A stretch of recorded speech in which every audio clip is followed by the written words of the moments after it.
Janubda meni rad etishdi. Ikki gul filmidagi roldan mahrum bo'ldim. Chunki men hindi tilida gapira olmasdim. Deyarli barcha prodyuserlar mening Bollivud filmlarida suratga tushish istiqbollarimni istisno qilishdi. Shunga qaramay men o'zimga ishonganim uchun muvaffaqiyatga erishdim, deydi Rekha. Faqatgina e'tiqod menga chetlab o'tolmaydigan qiyinchiliklarni yengib o'tishga yordam berdi. Agar siz bunga haqiqatdan ham loyiq bo'lsangiz, hamma narsani sizga likopchida olib kelishlarini kutmang. Oling va bajaring. Buni onam doim takrorlar edilar. U bizga tez-tez muqaddas bitiklardan parchalar o'qib berardi.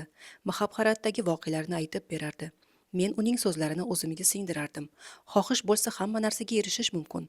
Onam aytardi, asosiysi chalg'imaslik. Bir vaqtning o'zida bitta maqsadni qo'y va unga erishish yo'lida qilingan intizomli mehnatni hech qachon yarim yo'lda to'xtatma. U shunchalik haq ediki, men o'z ustimda juda qattiq ishladim va ko'pchilik imkonsiz deb hisoblagan narsaga erishdim. Rekha Hind kinosining o'lmas afsonasi, u o'zining iste'dodi, go'zalligi va qat'iyati bilan millionlab insonlarga ilhom bo'lgan. Har bir roli, har bir chiqishi san'atga bo'lgan cheksiz muhabbatning yorqin aksidir.